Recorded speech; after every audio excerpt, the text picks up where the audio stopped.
तद्विधी प्रणिपातेन परिप्रश्नेन सेवया उपदेक्षन्ति ते ज्ञानम ज्ञानीन तत्त्वदर्शिना. अध्याय 4. कसा आहे, आपण घरात देवपूजा वगैरे करत असताना आरती म्हणतोय. नाही येते तर घरात आरती म्हणणे आणि इथं सामुदायिक पद्धतीनं प्रार्थना करणं ह्यात बऱ्याच अंशी फरक आहे. म्हणजे साधं उदाहरण जर सांगायचं झालं, लोक आता हे नोकरीला असणारे मागण्या वगैरे घेऊन जातात. एकटा जर तो घेऊन गेला त्या ऑफिसला मागणी, तर त्याची मागणी कोण दुर्लक्ष करणार त्याच्याकडे. आणि तेच जर समूहानं जर आपण गेलो तर ते काम होते. प्रार्थना पण अशीच आहे. प्रार्थना म्हणजे उत्कृष्ट अशा प्रकारची अर्चना म्हणजे प्रार्थना. त्याचं एक आता म्हणजे मी सगळ्यांच्याकडून म्हणून घेतलं म्हणून मला ते सांगायची पाळी आली की हे सर्वांनी का म्हणायचं असते सामूहिक, तर त्याला विशेष महत्त्व आहे. आम्ही साधारण 3री-4थीला असताना अमेरिकेनं चंद्रावर यान सोडलं होतं आणि त्या यानामध्ये 3 जण होते. नील आर्मस्ट्रॉंग आणि एल्ड्रिन अशी ते 3 जण होते. आणि पहिले चंद्रावर पाऊल ठेवणारे ती मानव होते आपल्या जगातले. अमेरिकेनं ते यान सोडलं होतं आणि ते चंद्रावर उतरले. सगळे त्यांनी पाहणी केली आणि पुन्हा ते यानात बसताना त्या यानाला प्रॉब्लेम आला. यान बंद पडलं, ते बिघाड निर्माण झाला. खालून हे त्यांची जे शास्त्रज्ञ लोक होती, ती शास्त्रज्ञ लोक बराच प्रयत्न केला पण ते यान काही केलं सुरू होईना. सुरू होणार म्हणल्यावर त्यावेळचे अमेरिकेचे राष्ट्राध्यक्ष होते. त्या अमेरिकेच्या राष्ट्राध्यक्षांनी सगळ्या जगाला उद्देशून भाषण केलं की असं असं आमचे 3 जीव त्या ठिकाणी अडकलेले आहेत आणि ते यान सुरू व्हावं आणि ते सुखरूप आपल्या मायदेशी परत यावेत म्हणून सगळ्या जगानं देवाकडे प्रार्थना करावी. आता अमेरिकेसारखा पुढारलेला देश जर ह्या प्रार्थनेला महत्त्व देत असेल आणि खरोखरच सगळ्या जगानं मिळून, बघा तुम्हाला आठवते काय, त्यावेळी सगळ्या जगानं मिळून प्रार्थना केली आणि ते यानात दुरुस्ती झाली. आता त्या यानात दुरुस्ती झाली ते प्रार्थनेमुळे काय, त्यांच्या शोधाच्या ह्याच्यामुळं किंवा त्यांच्या बुद्धीमुळं हा भाग आला इथं. पण प्रार्थनेची जरुरी आहे हे त्यांना कळून चुकलं. त्यामुळे सगळ्या जगाला माहीत आहे. म्हणूनच तर हे आपले गणेश उत्सव किंवा हे दुर्गा मातेचं पूजन ह्या गोष्टी सामुदायिक पद्धतीनं करायच्या असतात. नाहीतर मग कोण सांगा असा जगात, म्हणजे आपल्या भारत देशात नव्हे महाराष्ट्रात तरी असा कोण व्यक्ती नाही की ज्याच्या घरी देवपूजा केली जात नाही. पण ती देवपूजा ही संकुचित प्रवृत्तीची असते आणि अशा पद्धतीनं ज्या पूजा होतात, प्रार्थना होतात, कीर्तन होते, प्रवचन होते, भजन होते, ह्याला विशेष आणि अनन्यसाधारण महत्त्व आहे. ह्याच्यामध्ये व्यक्तिगत तर म्हणजे फल आहेच, पण सामुदायिक पण हे फल ह्या गोष्टीला आहे. म्हणून ह्या गोष्टी आपण करायच्या आहेत. आता हे जे आपण दुर्गामातेचा उत्सव चालू केला आहे, हा दुर्गामातेचा उत्सव संपूर्ण भारतभर हा उत्सव सुरू आहे. त्यातल्या त्यात आपल्या महाराष्ट्राला विशेष महत्त्व असं आहे की आपल्या महाराष्ट्रामध्ये 3.5 शक्तिपीठं आहेत. त्यातलं एक कोल्हापूरची महालक्ष्मी अंबाबाई, 2 तुळजापूरची तुळजाभवानी, 3 माहूरची रेणुका माता आणि अर्धशक्तिपीठ हे नाशिकजवळ सप्तशृंगी आहे, ते अर्धशक्तिपीठ आहे. त्यामुळं महाराष्ट्रामध्ये ह्या गोष्टीला फार महत्त्व आहे. आणि आपण जे देवता आपण 5 मानलेले आहेत. कुठल्या कुठल्या मुख्य, तर गणपती ही मुख्य देवता आपण मानले आहे. त्याच्या पाठोपाठ विष्णू, त्याच्या पाठोपाठ शंकर आणि त्याच्या पाठोपाठ सूर्यदेवता. ह्या 4 ज्या देव आहेत हे पुरुष देव आपण असे मानलेले आहेत. आणि ही जी देवता आहे ही आपण स्त्री देवता मानलेली आहे. आणि ह्या स्त्री देवतेला अनन्यसाधारण असं महत्त्व आहे. कारण का की पुरुष देवता ही आहे, ही पुरुष देवता नाममात्र आहे. नाममात्र म्हणजे ते फक्त त्या, उदाहरण सांगतो म्हणजे लक्षात येईल. एका बाईचा नवरा बुद्धिबळ खेळत बसला होता. आणि त्याला इतका बुद्धिबळाचा नाद होता की त्याचं आजूबाजूला अजिबात लक्ष नसायचं. त्या खेळाकडे पूर्ण लक्ष होतं आणि त्याचा सगळा कारभार होता. जे घरचं जे कार्य होतं ती बिचारी पत्नी सगळी करायची.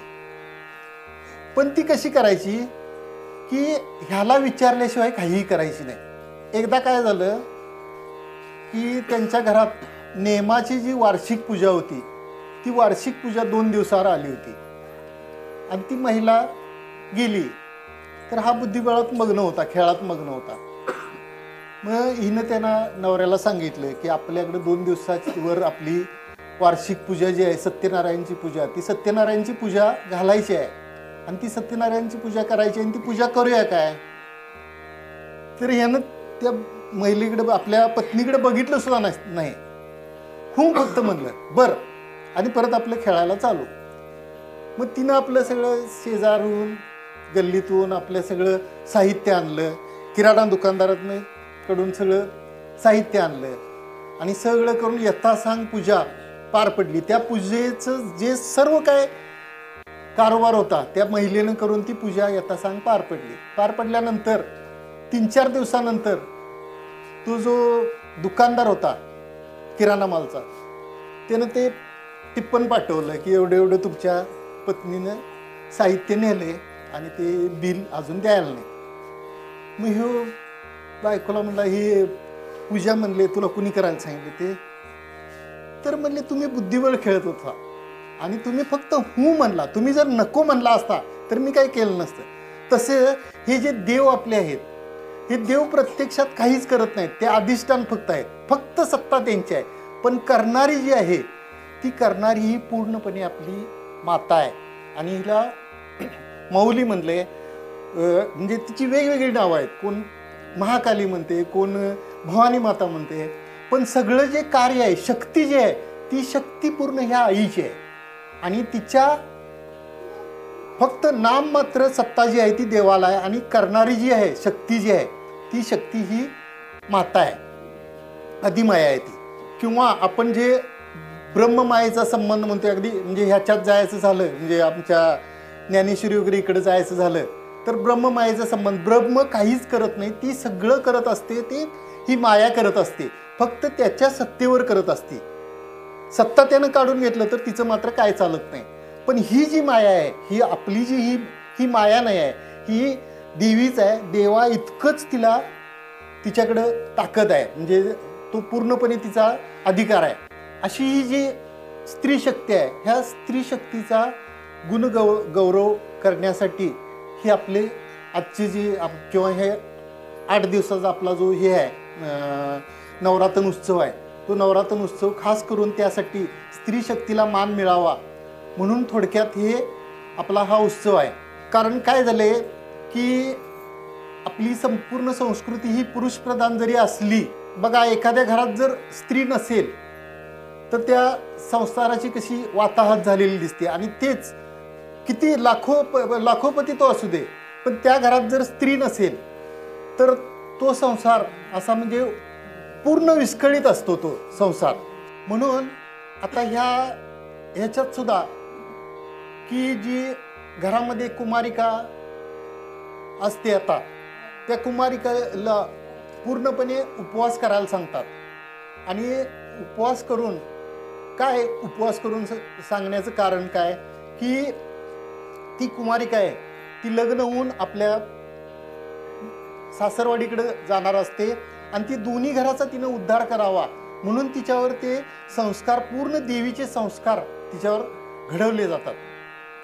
अशा पद्धतीने हे जो आजचा जो पूर्ण जो हे आहे तो आपल्या संपूर्ण जो कार्यक्रम आहे हा स्त्री प्रधान आहे, गृहिणींचा हा कार्यक्रम आहे. गृहिणीला जे म्हणजे वास्तविक तिचं कोड कौतुक व्हायला पाहिजे, कोणीही कोड कौतुक करत नाही.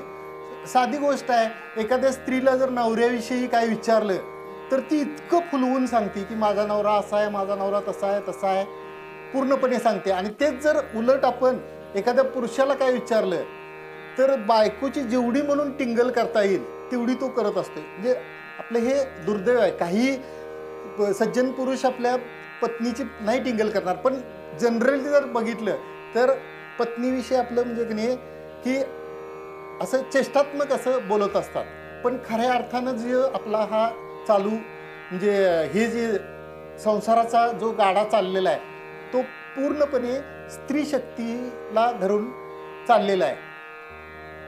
महाराजांचा अभंग सुद्धा आहे, तुकाराम महाराजांचा, लेकुराचे हित वाहे माऊलीचे चित्त, ऐसी कळवळ्याची जाती करी लाभावीन प्रीती.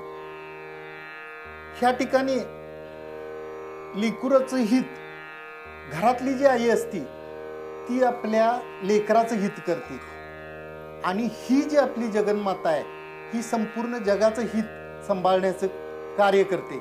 आता आपले जर माता जर बघायचं झाल्या तर आपल्या मुख्यत्वे 3 माता आपण महत्त्वाच्या आहेत. आपली स्वतःची जन्म देणारी माता, ज्या भूमीत आपला जन्म झाला ती माता, आणि ही भारत माता. असं आपण ह्या तिन्ही मातेला, आता मध्ये तुम्ही पेपरला वाचला असेल पॅलेस्टाईन आणि गाझामध्ये जे हे झाले, त्यांची युद्ध झाली. युद्ध झाल्यानंतर तिथले आपले जे भारतीय नागरिक होते ते पटकन आपल्या मातृभूमीकडे आले.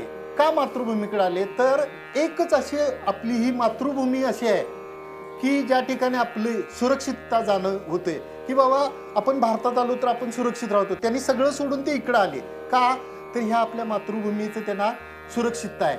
त्यामुळे ही आणि कुणाला माता म्हणलेला आहे तर धर्मामध्ये 5 स्त्रियांना माता म्हणलेलं आहे. 1 आपली स्वतःची माता, 2 आपल्या पत्नीची माता, ही सुद्धा आपलीच माता आहे, 3 गुरुपत्नी, हिला पण माताच म्हणले.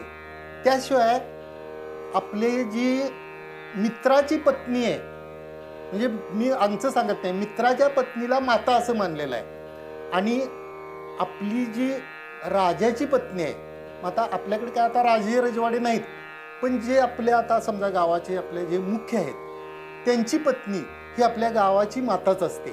कारण जसा तो तिथला जो मुख्य पुढारी, मग सरपंच असेल किंवा कोण, तो जसं आपल्या गावाचं हित बघत असते, तो हित बघणारा त्याची पत्नी ही गावाची माताच असते. म्हणजे असं शास्त्रानं सांगितले. ह्याचा उद्देश काय, ह्या पद्धतीनं वागलं तर जर जे आपल्याला पेपरवर पहिल्या पानावर जी बिभत्स वृत्त वाचायला मिळतात ती वाचायला मिळणार नाहीत. म्हणजे पुराणानं जे काय सांगितलेलं ज्या गोष्टी आहेत त्या गोष्टी जर आपण ह्यांचं जर अनुकरण केलं, पुराणांचं अनुकरण केलं तर त्या होणारच नाही.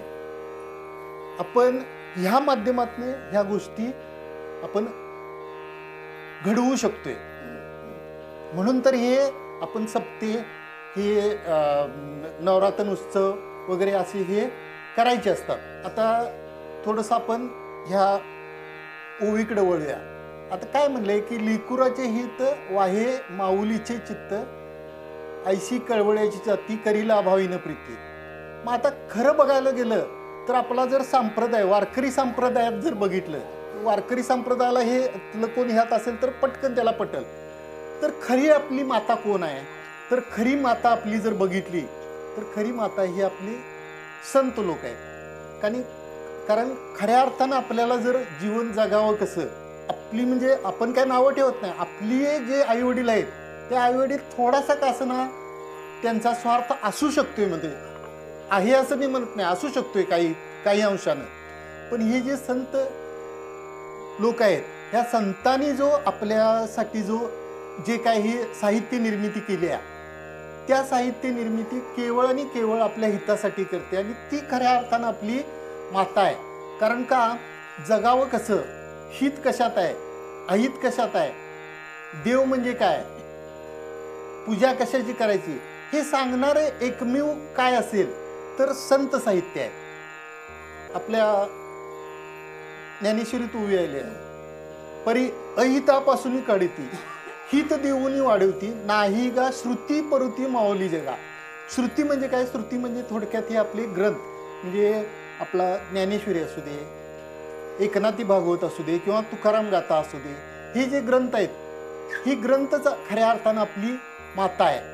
कारण का आपल्याला आपलं ते रोजचं जे दैनंदिन जीवन कसं जगावं ते सांगणारं एकमेव जर काय असेल माता, तर ही माता आहे आपली. आणि हे संत साहित्य आपल्याला कसं, संत साहित्य हे म्हणजे काय होईल याच्यामुळं? आता मग म्हणणार तुम्ही, हे जर तुम्ही ज्ञानानं जर असं हे होत असेल, तर मग हे बाकीचे आपण सप्ते वगैरे करायचे कशासाठी करायचे? तर थोडक्यात शास्त्रीय भाषेत जर बोलायचं झालं, तर आपण एखादं कर्म निष्काम पद्धतीने करत गेलो. निष्काम म्हणजे त्याच्या पाठीमागे कोणतीही कमी स्वार्थ नाही ठेवला. उदाहरणार्थ, इथं आल्यानंतर बाबा हे मंडप करण्यासाठी मदत करणे, ही चटई वगैरे अंतरण्यासाठी मदत करणे, झाडलोट करणे पासून ती इथं पूजेसाठी साहित्य आणून देणं किंवा त्या आरतीला साहित्य आणून देणं, हे जे निष्काम कर्म आहे, ह्या निष्काम कर्मामुळं काय होईल? ह्या निष्काम कर्मामुळं चित्तातले जे मल आहे, म्हणजे वाईट कृत्य करण्याची जी वासना आहे, ती वासना हळूहळू हळूहळू नाहीशी होईल. त्यामुळं मलदोष निघून जाईल. मलदोष जरी निघून गेला तरी प्रत्येकाच्या चित्तात थोडासा चंचलपणा असते. चंचलपणा म्हणजे कसं? आता मी इथं प्रवचन करायला बसलेलो असून सुद्धा मनात, प्रवचन करायला बसलेला असून सुद्धा मनात काही वेळा कधी एखादा बाहेरचा विषय येऊन जातोय, त्याला चित्ताची चंचलता म्हणतात. मग ऐकत असताना किती चित्ताची चंचलता असेल बघा, की आपण इथं असून सुद्धा बाहेर आपलं काहीतरी म्हणजे बाहेरचे विचार डोक्यात येत असतात, त्याला म्हणतात चित्ताची चंचलता. तर ती चित्ताची जी चंचलता आहे ती कशानं निघून जाईल? तर त्याला शास्त्रानं सांगितले की उपासना करत राहावी. उपासना म्हणजे काय? ही जे आपण जे करतोय, आता जे नवरात्रीच्या उत्सवात बरेच जण आता पूर्ण 9 दिवस उपासना करत असतात. काही जण उठता बसता उपास करतात, म्हणजे कालच्या दिवशी एक केला आणि शेवटच्या दिवशी एक, त्याला ते उठता बसता उपासना. ह्या उपासना तरी आहेतच, पण ह्याच्यापेक्षा महत्वाचं काय आहे की उपवास. उप म्हणजे ते जे आपलं देव आहे त्या देवाला उप असं म्हणले, आणि वास म्हणजे जवळ असणे, की देवाच्या जवळ असणे, म्हणजे सतत सातत्यानं देवाचे विचार डोक्यात असणे, त्याला उपवास असं म्हणले. मग भले समजा 2 टाइम जरी जेवला तरी काय अडचण नाही, पण उपवास केल्यामुळे होते काय की मी आज उपवास का केला? तर ह्या कारणासाठी की देवासाठी उपवास केला, म्हणून उपवास करण्याची पद्धत आहे. पण खरा अर्थ असा आहे की त्याचा की देवाच्या सतत सातत्यानं सानिध्यात असावं. मग हे जे कर्म म्हणजे पहिलं निष्काम कर्म आणि दुसरी निष्काम उपासना. हे बघा, थोडंसं जरी हे मी बोलत असलेलं जड जात असलं तरी एक गोष्ट लक्षात ठेवा, हे जड जरी असलं तरी हेच आपल्या आयुष्याला तारून नेणार आहे आणि हेच आपल्या सोबत येणार आहे. आता ह्यावेळी मालिका पण चालू असणार किंवा आणि काहीतरी अन्य कार्यक्रम म्हणजे ते विनोदाचे कार्यक्रम पण असणार, पण ह्या कार्यक्रमाने त्या तात्पुरत्या कालापुरती आपली करमणूक होईल. पण हे जे आहे, भले ते पहिल्या प्रवचनात नाही लक्षात येणार, पण सतत सातत्याने हेच ऐकत गेलं तर ह्या मात्र हितकर आहे आणि त्याला फल आहे. संसाराला अजिबात फल नाही, पण इकडे जे कार्यक्रम आहेत काही असू दे, त्या कार्यक्रमाला मात्र फल आहे. म्हणजे भले ते प्रवचन ऐकण्यापासून ते मगाशी मी म्हणलं झाडू मारण्यापर्यंत कुठलाही जे केलेलं कर्म आहे त्या कर्माला फल आहे. आता मग शास्त्र काय सांगते की कर्म म्हणजे हे मगापासून जे सांगितलं कर्म, आपण जे देवासाठी करत असलेलं कर्म, ही कर्म झाली. कर्मामुळे चित्तातला दोष नाहीच होतो. आणि उपासना म्हणजे उपासना केल्यानंतर चित्तातली चंचलता नाहीची होती. हे 2 दोष गेल्यानंतर काय होईल की आपण बघतोय एका कोजागिरी पौर्णिमेच्या वेळी आपण त्याने भांडं ठेवते आणि स्वच्छ पाणी त्यात ठेवते. त्या स्वच्छ पाण्यामध्ये आपण चंद्राचं प्रतिबिंब पडतंय का बघतोय, आणि ते जर पाणी स्वच्छ असेल, अजिबात हालत नसेल, स्थिर पाणी असेल, तर त्यात आपल्याला चंद्राचं प्रतिबिंब अतिशय उत्कृष्ट पद्धतीने बघता येते. आणि तेच जर पाणी जर हललं तर त्याच्यात आपल्याला प्रतिबिंब व्यवस्थित दिसत नाही. तद्वत नयानं त्याप्रमाणे आपण जर चित्तात मलदोष आणि विक्षेप दोष असतील, म्हणजे हे मगाशी सांगितलेले की चित्तात मल म्हणजे वाईट कर्म करण्याची वृत्ती किंवा चित्तात असा विक्षेप असेल तर आपल्याला ती भगवंताची जी मूर्ती आहे ती मूर्ती उमटणार नाही. पाणी आले काय? हां हां. तर नाही, असू दे असू दे असू दे, ते पण महत्त्वाचं आहेच. तर हे जे चित्तातले जे मल आणि विक्षेप एकदा गेला की राहता राहतोय आपल्या चित्तातला आवरण दोष राहतोय. आणि मग हा आवरण दोष काढण्याचं कार्य सद्गुरू करतात. आणि मग ते सद्गुरू कशानं करतात तर ते आपल्याला ज्ञान देतात. म्हणून ही घेतलेली उविक आहे, तद्विधी प्रणिपातेन परिप्रश्नेने सेवया उपदेक्षन्ति ते ज्ञानम ज्ञानी तत्वदर्शिना. आता हे दिसायला जरी श्लोक आपल्याला थोडासा अवघड वाटत असला तरी त्याची फोड केली तर त्यात काही असं अवघड नाही. तद्विधी म्हणजे काय? तत् म्हणजे ते म्हणजे काय? ते ज्ञान. ते ज्ञान म्हणजे कुठलं? तो पांडुरंग परमात्मा असेल किंवा ती आपली दुर्गा माता असेल तर तर ते आपल्याला आत्मसात होईल किंवा कळेल, समजल. तद्विधी त्याला काय करायला लागेल? मग प्रणिपात परिप्रश्न आणि सेवया. प्रणिपात म्हणजे काय? आता आपण असा नमस्कार करतो त्याला नमस्कार म्हणतात. आणि प्रणिपात म्हणजे साष्टांग दंडवत, त्याला प्रणिपात म्हणतात. तो प्रणिपात करून किंवा ते जे सद्गुरू आहेत ते जे कोण ज्ञानी आहेत त्या ज्ञानांना प्रश्न करून किंवा त्यांची सेवा करून.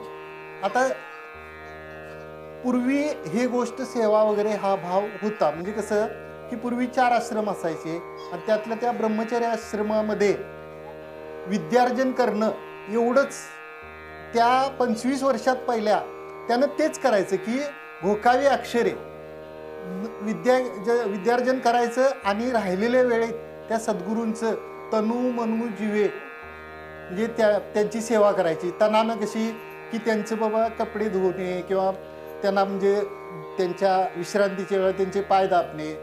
मनानं म्हणजे काय की त्यांना जे आवडेल तेच करायचं, आपल्या मनानं काय नाही.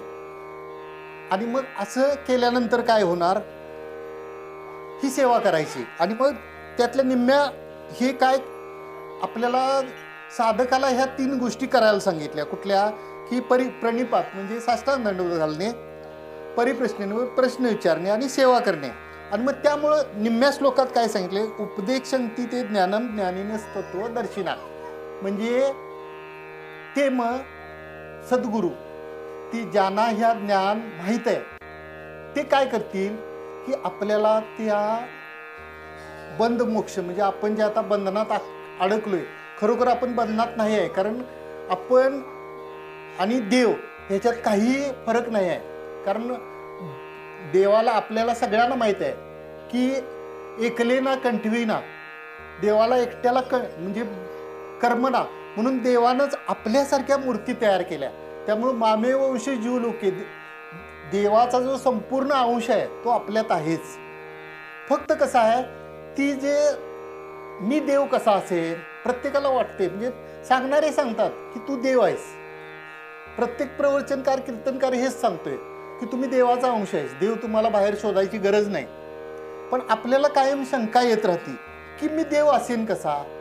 मग मी देव असेन कसा ह्या प्रश्नाचं उत्तर जर मिळायचं असेल तर गणेशोत्सव, सार्वजनिक गणेशोत्सव, हे दुर्गा मातेचे हे चाललेले आपले सप्ताह, प्रवचन, कीर्तन ह्या माध्यमातूनच हे समजेल. मग ते जे ज्ञान आहे ते ज्ञान हे आपले सद्गुरू आपल्याला सांगतील. असं ह्या थोडक्यात श्लोकाचा अर्थ आहे. बर, हे ज्ञान जे आहे ज्ञान ज्ञान ज्ञान हे ज्ञान म्हणजे असं ज्ञान काय विशेष आहे? ज्ञान तर एक तुम्हाला छोटंसं उदाहरण सांगतो. आता हीच आपली पायरी आहे. आता कसं आता ह्या ठिकाणी उजेड आपला भरपूर आहे, पण पहाटेच्या वेळी ह्या ठिकाणी पूर्ण अंधार असणार. आणि अंधार असल्यानंतर आतल्या महिलेनं दार उघडलं आणि तिला पहिल्या पायरीवरच असं काहीतरी लांबडं दिसलं. लांबडं दिसल्यानंतर ती तिथल्या तिथे चपापलेली थांबली, तिथंच थांबली. म्हणली काय तर आहे, लांबडं आहे, आणि घाबरली. माणूस शेवटी त्या ह्याला ते विषारी असू दे नाहीतर बिनविषारी असू दे पण घाबरते. ती थांबली नाही, घाबरली आणि थांबली. थांबल्यानंतर तिनं बाहेरूनच आतूनच हाक दिली. जाणारं कोणतरी होतं सकाळच्या वेळी, पिंडीला किंवा कोणाला, अरे रे काय तर लांबडा आहे. आणि मग त्यानं लगेच काठी हातात असल्यामुळं तो काठी उगारून तिथं गेला. झालं तोपर्यंत आतनं त्या एक आजीबाई होत्या, त्या आजीबाई आल्या आणि तिथंच उभारल्या. ते म्हणल्या, का रे बाबा काय म्हणून इथं आला असशील, तुझ्या पाया पडतो, तुला अस्तिकाची दुराईन, तू निघून जा. तोपर्यंत एक कोणतरी असं जरा त्यातल्या त्यात प्रौढ अशी व्यक्ती, शहाणी व्यक्ती म्हणा, ती होती. म्हणले काय तुमचा दंगा चाललाय, तर असं असं काय तर लांबड आहे. म्हणले पहिला तो बल लावा. म्हणजे बल लावला. बल लावून बघतात तर तिथं तो एक असे दुरीचा तो तुकडा पडलेला. अरे रे म्हणले काय तुम्ही, ते म्हणले दुरी पडली आणि उगाच तुमचा दंगा चाललाय. त्यात पहिल्या गोष्टीत कर्म केलं. काय कर्म केलं की त्या माणसानं काठी उगारून त्याला मारण्याचा प्रयत्न केला. त्या कर्माचा काही उपयोग झाला नाही. आतनं त्या आजीबाई म्हणली, उपासना केली तिने की बाबा तुझ्या पाया पडतो पण तू निघून जा, की त्याचा पण काही उपयोग झाला नाही. मग राहता राहिलं काय की जो शहाणा माणूस होता त्यानं ते उजेड पाडून ज्ञान निर्माण केलं. तशा पद्धतीनं आपल्याला जो देवाची प्राप्ती करून घ्यायची आहे, की खरोखर हे दिसणारं जे जगत आहे, दिसणारं जगत म्हणजे आपण आता तो साप म्हणूया, ते दिसणारं जगत आहे तो साप नसून ती दुरी आहे. ही दुरी आहे हे कशामुळे आपल्या लक्षात आलं की त्या ज्ञानामुळे लक्षात आलं. तर तसं हे दिसणारं जगत आपलं जे असून जगत नसून हे सगळं आपलं जग नव्हे अवघा जनार्दन, हे सगळे जे मी तर देव आहेच पण समोर दिसणारी ही सुद्धा सगळी देवाचीच सृष्टी आहे. अगदी म्हणजे मनुष्य जीवच असं नव्हे. त्याला उदाहरणं आहेत आपली. एकनाथ महाराजांनी कावड काशीवरून रामेश्वरला घेऊन निघाले होते आणि त्यांना त्या तळमळणाऱ्या गाढवामध्ये देव दिसला म्हणून तर त्यांनी ते पाणी त्या गाढवाला पाजलं. आणि हे जर दिसायचं असेल तर हे केवळ आणि केवळ ज्ञानानंच दिसणार. त्याला कर्माची आणि उपासनेची गरज नाही. पण कर्म आणि उपासना का करायची, तर कर्म आणि उपासना केल्याशिवाय चित्त स्थिर होत नाही आणि स्थिर चित्तामध्ये स्थिर अंतकरणामध्येच देवाचं प्रगटीकरण होते, अन्यथा देवाचं प्रगटीकरण होत नाही. आता हे आपण की हे कोण सांगेल, तर हे एकमेव आपल्याला संत सांगतील. आणि हे संत म्हणजे कोण आहेत की इथं आपल्याला प्रमाणच दिले की संत म्हणजे देवानी काय सांगितले, आत्मज्ञाने चोखडी संत ही माझी रुपडी. म्हणजे जो आत्मारूप आहे, म्हणजे आपल्या ह्या ज्ञानेश्वरीची पहिलीच ओळ आहे, ओम नमोजी आद्या वेद प्रतिपाद्या जय जय स्वसवेदा आत्मरूपा देवा तुची गणेशू सकलार्थ मती प्रकाशू म्हणे निवृत्तीदासू अवधारी जोशी. म्हणजे तो जो आत्मा आहे तो आत्माच आपला देव आहे. म्हणून तुकाराम महाराज सुद्धा म्हणतात भजा आत्मदेवा, म्हणजे आत्मदेवालाच आपण भजायचं. म्हणजे जो आत जो आपला आत्मा आहे त्यालाच आपण भजायचं आहे. आता मला सांगा, मग आतल्या आत्मदेवाला आपण भजू शकत नाही.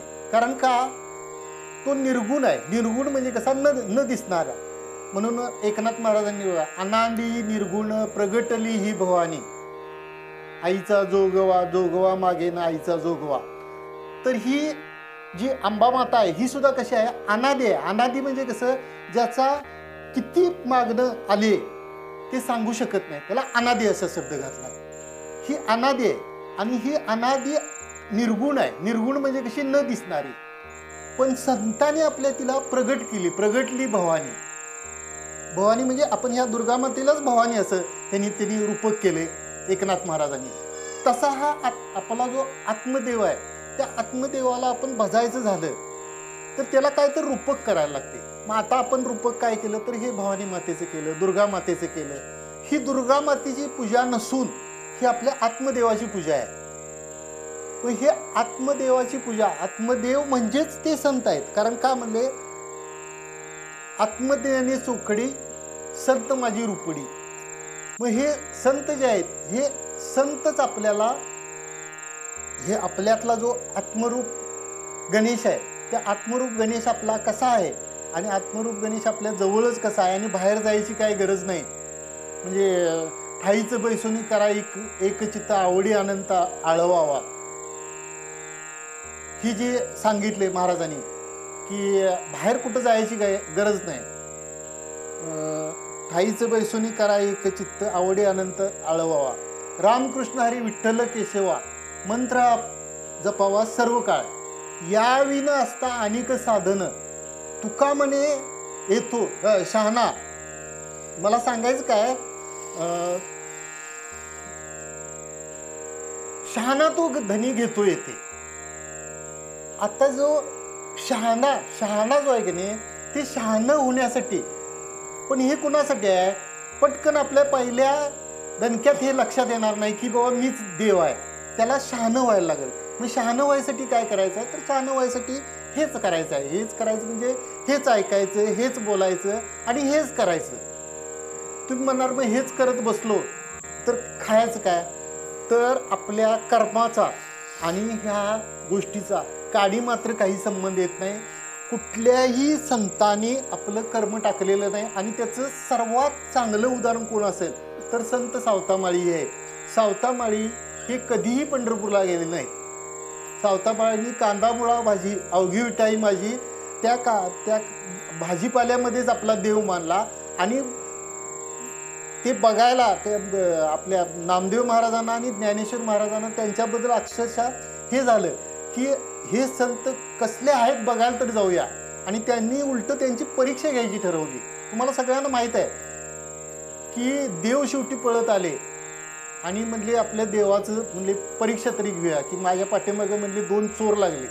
तुम्हाला सगळ्यांना कथा ती माहीत आहे. आणि ती मला कुठंतरी लपायला जागा दे.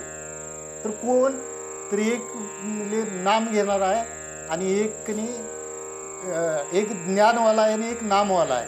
तर ते कोण, ज्ञानदेव महाराज आणि नामदेव महाराज. तर त्यावेळी सावतामाळ्यानं आपलं विळ्यानं पोट फाडलं आणि त्यात बसायला जागा करून दिली. सांगण्याचा भावार्थ काय की आपल्या परमार्थामध्ये किंवा देव प्राप्त करून घेण्यासाठी कर्म कुठेही आडवं येत नाही. कर्मामुळं आपल्याला काडीचा कुठं काय संबंध येत नाही. तर हे देवाची प्राप्ती. मग ही जे सेवा जर केली आपण, त्या संतांची सेवा केली, तर संत सेवा केल्यानंतर मग समजा 10 वर्ष होईल, कोणाची 12 वर्ष होईल. आता तो काळ नाही आहे. आता आपण संत आपणच व्हायचं आहे. आपणच हे ज्ञानेश्वरी वाचून कुठं काय बाबा जिथं हे चालू असेल, अभ्यासपाठ वगैरे चालू असतील, तेच आपले. आता आपल्याकडे माझगावला किंवा तळाशीमध्ये इकडं आपल्या बापू महाराजांची उद्धव जांभळे ह्या ठिकाणी जे चालू आहे तेच आपले म्हणायचे की नाही, गुरु म्हणायचे. आणि त्यांच्याकडून ऐकून आपल्याला म्हणजे मार्ग दावून गेले दयानिधी संत, त्यांच्या पाठोपाठ आपल्याला चालून आपलं थोडं आपल्याला, कारण हे सांप्रदायिकच ह्याचं थोडंसं श्रवण व्हायला लागते, तर कुठंतरी आपण ते वाचू तेव्हा ते लक्षात येते. पूर्वीचा काळ नाही असं पण म्हणता येत नाही. तसं बघायला गेलं तर आता जरी मोबाईल आपल्याला वाईट म्हणत असलो तरी मोबाईलच्या माध्यमातून आपल्याला जर मोबाईलवर हे जर यूट्यूबवरची आपण जर चॅनल उघडून ते आपण जर ज्ञानेश्वरी म्हणा किंवा जे यूट्यूबवरची प्रवचनं चालत असलेले पाठ वगैरे जर ऐकले तर तो मोबाईलसुद्धा काय वाईट नाही आहे. मोबाईलचा वापर आपण कसा करायचा तो आपण ठरवायचा आहे. असो, त्यानंतर आपण काय करायचं की त्या आपण सेवा झाल्यानंतर त्यांना बंद मोक्षादी आपण प्रश्न विचारायचे की आपण बाबा कोणत्या मार्गे आपल्याला मुक्त होऊ शकू. तसं आपण मुक्त आहेच. कारण का की आपल्याला आपण बांधले गेलेलं नाहीत. मनुष्य जीवन म्हणल्यावर कधी मुक्त आहेच. फक्त आपल्याला वाटतंय काल्पनिक बंधन. फक्त ते जो अज्ञान आहे ते अज्ञान दूर करण्याचं कार्य ते संत लोक करत असतात. मग प्रश्न कुठले विचारावं हे पण आपल्याला लक्षात आलं पाहिजे. नाहीतर बऱ्याच वेळा काय होते की एका गृहस्थानं 12 वर्ष अध्ययन केलं आणि प्रश्न काय विचारला की मला रेडकाच्या लांबीपेक्षा त्या धाटाची लांबी जास्त आहे आणि ती धाट कसं त्याच्यात मावत असेल. म्हणजे असे काय पण मूर्खासारखे प्रश्न विचारून पण चालणार नाही ते.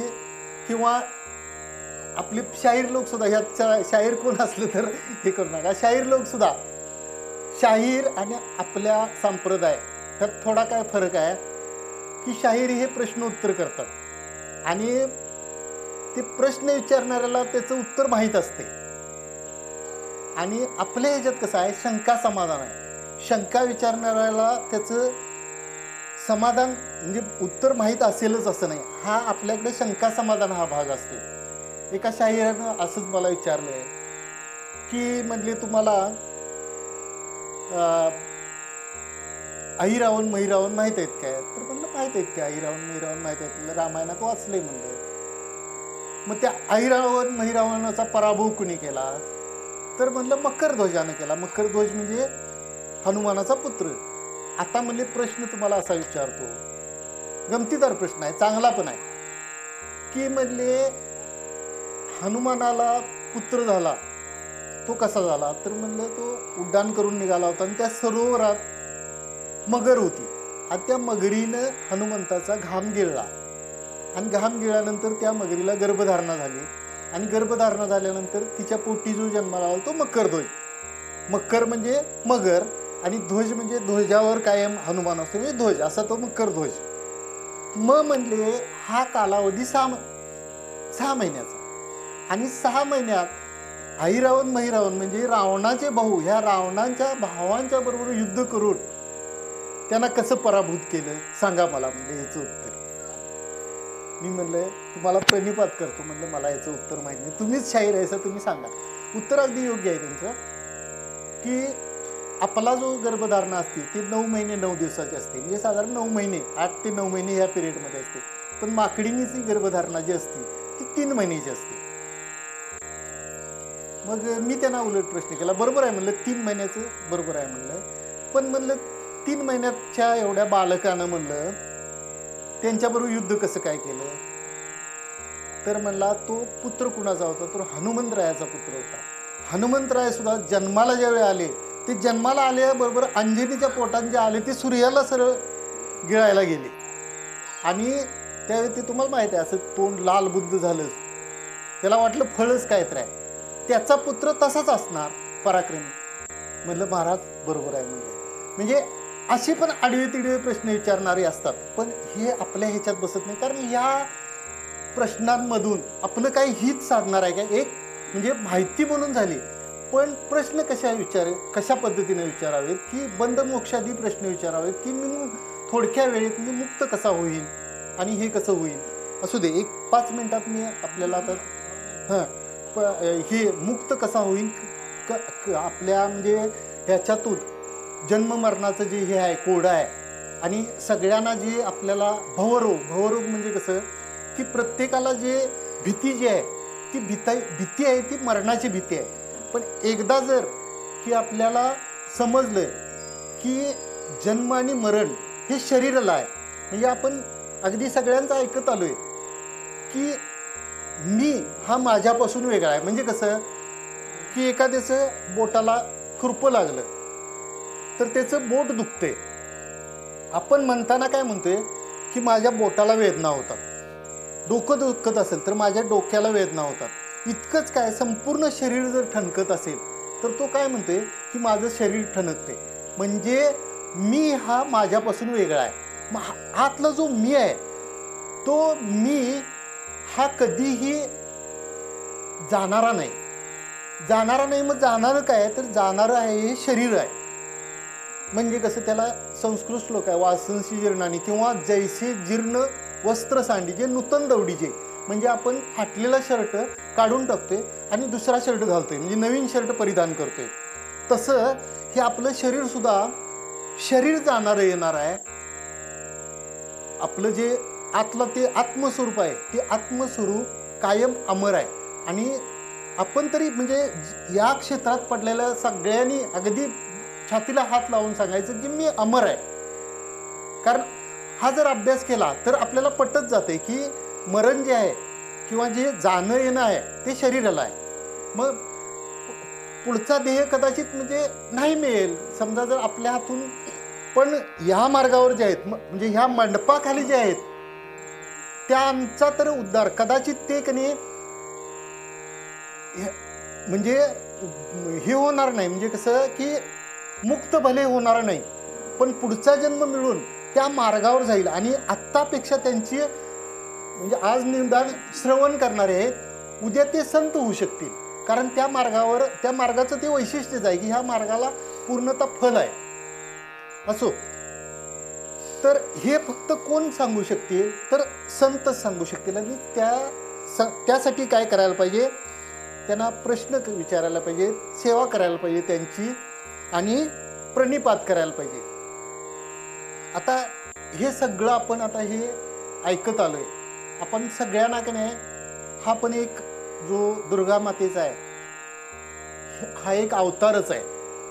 अवतार म्हणलं की आपल्या सर्वांना अवतार आपल्याला आठवतात. बऱ्यापैकी सगळ्यांना माहीत आहे की मत्स्य कस्य म्हणजे मासा, मत्स्य म्हणजे मासा, कस्य म्हणजे कासव, वराह म्हणजे डुक्कर, मत्स्य कस्य वराह, नरसिंह, वामन. थोडं थोडं आपल्याला ही नावं कानावर नाही. नरसिंह, वामन, परशुराम, राम, कृष्ण आणि आत्ताचा आपला पांडुरंग जो आपण पूजा करतोय ते. तर हे जे 10 अवतार आहेत हे सगळ्यांना 10 अवतार बऱ्यापैकी सगळ्यांच्या कानावरनं गेलेले आहेत. तर हे जे 10 अवतार आहेत एका एका वाक्यात सांगतो. मत्स्य अवतार कशासाठी झाला तर म्हणजे आपल्या शरीराकडे येऊया, त्या अवताराकडनं आपल्या शरीराकडे यायचं. मत्स्य अवतार कशासाठी झाला तर त्या एक तो राक्षस होता पाण्यात राहणारा, त्यानं ते वेद चोरून नेले. मग पाण्यात त्याने वेद चोरून नेले म्हणल्यावर तशा पद्धतीचंच त्याच्याशी युद्ध झालं पाहिजे म्हणून माशाचा अवतार घेतला, तो मत्स्य अवतार. कस्य अवतार ज्यावेळी समुद्र मंथन करायची पाळी आली त्यावेळी मेरू पर्वत ठेवला रवी म्हणून, आणि समुद्राचं मंथन म्हणजे रवीनं जसं घुसळत होतं, आणि वासुकी हार दिला. एका बाजूला राक्षस झाले, एका बाजूला देव झाले. आणि ते ढवळत असताना ती रवी म्हणजे तो पर्वत स्थिर राहिना. ते स्थिर राहण्याचं कार्य ज्या अवतारानं केलं ते कासवाचा अवतार केला, ती स्थिर राहिली, तो कस्य अवतार झाला. आता आपण शरीराकडे वळूया. महिलेच्या गर्भामध्ये सुरुवातीला पाणीच असते, आणि त्यात एक तो सुरुवातीला ज्याला आपण भ्रूण म्हणतोय, आणि भ्रूण हा शब्द या 10 वर्षात आपल्या सगळ्यांना चांगला आठवणीत आहे. कारण का की स्त्री भ्रूण हत्या हा कायम आपण ऐकत आलेलो आहे. आणि आता स्त्री भ्रूण हत्येला सक्त मजुरीची शिक्षा आहे. म्हणजे त्यात सापडणारे ते पत्नी नाही पती, त्याच्यानंतर त्याला सहकार्य करणारे डॉक्टर वगैरे कोण असतील तर ती भ्रूण, तो जी भ्रूण हत्या जर स्त्री भ्रूण हत्या केली तर त्याला पाप आहे. पाप तर आहेच, पण दखलपात्र गुन्हा आहे तो, आणि ते शिक्षा आहे त्याला सक्त मजुरीची. तो भ्रूण असतोय तो माशाप्रमाणे पहिल्या महिन्यामध्ये, इथं डॉक्टर कोण असेल तर ते म्हणजे त्यांना ते तुमच्या चिरंजीवांना माहिती आहे, तर तो फक्त असा घिरट्या घालत असतो त्या गर्भाशयात. म्हणजे तो मत्स्य अवतार आपल्यात आहे, आपण तो मत्स्य अवतार भोगवलेला आहे. आता त्यानंतर कस्य अवतार म्हणजे त्याचं कार्य काय तर स्थिर राहण्याचं. तर तो 2-2.5 महिन्यानंतर स्थिर एका जाग्याला राहते. त्याच्यानंतर वराह, वराहचा मराठी अर्थ डुक्कर. हे डुक्कर कसं दिसायला असते बघा, डुक्कराचं तोंड मोठं असते आणि पाय एकदम छोटेसे असतात आणि पोट थोडंसं मोठं असते.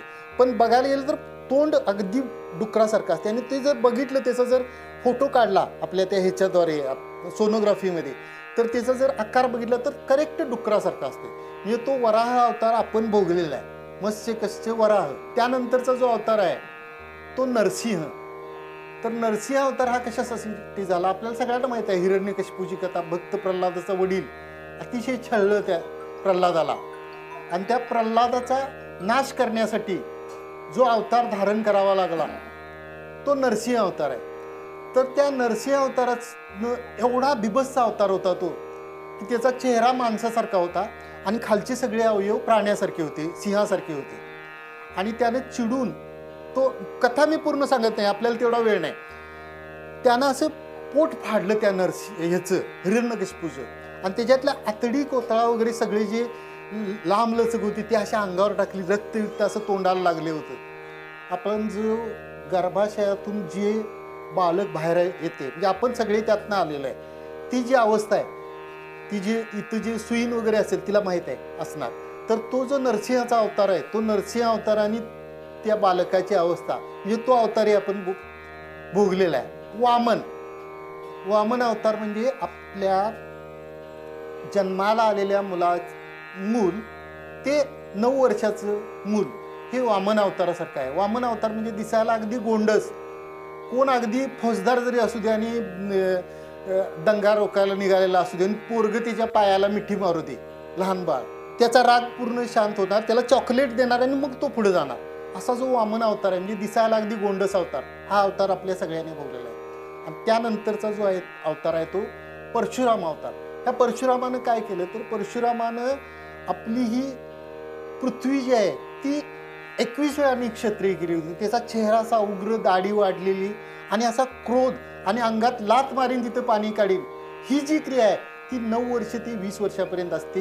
आपल्या जर संपूर्ण आपण जर हे केलं म्हणजे बघितलं तरी ह्या 9 आणि 20 ह्या वयोगटातच आपल्याला जी प्रगती करायची आहे ती फास्ट प्रगती, म्हणजे अगदी अतिजलद आपण वरच्या पदावर पोचायचं असेल तर हा जो वयाचा कालावधी आहे तो 9 ते 20 आहे. हा झाला परशुराम अवतार. त्यानंतर राम अवतार. त्यानंतर आपल्यावर जबाबदारी पडते. जबाबदारी कसली कसली पडते? लग्न झालेलं असते, पत्नीची जबाबदारी असते, मुलांची जबाबदारी असते, आई वडिलांची जबाबदारी असते, अधिक समाजाची जबाबदारी असते. रामाचं चरित्र हे तसंच आहे. रामानं आई वडिलांची सेवा केली, रामानं एक पत्नीवृत्त पत्नीला अतिशय प्रेमानं भागीदार तो होता. त्याच्यानंतर समाजाची सेवा केली, त्याचे जे आपले मित्र परिवार होतं, हनुमंतराय, सुग्रीव, वाली, त्यांचे सगळे. आणि आपलंही जो वय आहे 20 ते 40, ह्या 20 ते 40 वर्षात आपण त्या रामासारखंच राहत असतो. त्यानंतरचा 40 ते 60 हा कालावधी असा असतो की 40 वर्षापर्यंत आपल्याला पूर्ण हे आलेलं असते, आपल्याला समज आलेली असते. आणि आपण जर 40व्या वयापर्यंत जर खऱ्या अर्थानं आपलं जर चारित्र्य संपन्न आपण जर वागत असेल तर आपल्या एक शब्दाला किंमत असते. कृष्ण तसाच होता. कृष्णाच्या पुढं कुणाला जायची ददात नव्हती. म्हणजे अगदी भीष्माचार्यापासून ते द्रोणाचार्यापर्यंत ते सगळे जे हे ते कृष्णाचं म्हणणं कोण डावलत नव्हतं. तसं आपण 40 ते 60 वयोगटामध्ये आपण जर तसं 40 पर्यंत वागतलो असलो तर आपल्या शब्दाला किंमत असते आणि आपण घरामध्ये ते आपलं वातावरण असते. कृष्ण अवतार आपला असतोय तो. आणि त्यानंतर आपला हरी अवतार, म्हणजे माझा आणि तर काही लोकांचा आहे तो हरी अवतार. म्हणजे कसा असतोय की 60 नंतर आपला पांडुरंग परमात्मा विटेवर आपला उभारलेला आहे, कमरेवर हात ठेवून. लहान मुलं आलं तरी त्याच्याकडे बघत नाही, एखादा भिकारी आला त्याच्याकडे बघत नाही, एखादा कोट्याधीश आला तरी त्याच्याकडे बघत नाही, तुम्ही या, नमस्कार करा, निघून जावा. तसं आपण 60 ते पुढं आपण उर्वरित आयुष्य हे तसं वागायचं आहे. नातू आला तरी काय नाही, समजा मुलगा आला, सून आली किंवा बहीण आली, भाऊ आला, सगळ्यांशी समभाव. तुम्ही काय करतात त्याच्याशी मला काडीचं देणं घेणं नाही. आपला पांडुरंग परमात्मा तसा आहे. असे हे जे दशावतार आहेत, हे दशावतार दुसरी तिसरीकडे कुठं बाजूला नाहीत. हे दशावतार आपल्यातच आहेत. फक्त आपल्यातला आपण देव ओळखायला शिकायचं आणि ते स्वतःला ओळखा येत नाही. त्याला हे कीर्तन, प्रवचन वगैरे ह्या माध्यमातून आपण हे अवघड नाही, अजिबात अवघड नाही. आणि याच्यासारखं सोपं दुसरं काहीच नाही. कारण संसारात आता मला साधा चहा करता येत नाही. चहा जरी करायचं म्हणलं तरी आपल्याला अशक्य म्हणजे ह्या गोष्टी अशक्य आहेत. कारण संसार अतिशय अवघड आहे.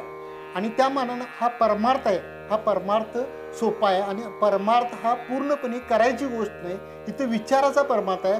विचारात फक्त बदल केला की परमार्थ आपला झाला. असू दे, त्या दुर्गा मातेकडं आपण या निमित्तानं एवढंच मागूया, माझ्या सकट आपल्या सर्वांना जे आपलं जे अत्युच्च म्हणजे पद आहे, कुठलं पद अत्युच्च, की सर्व सुख.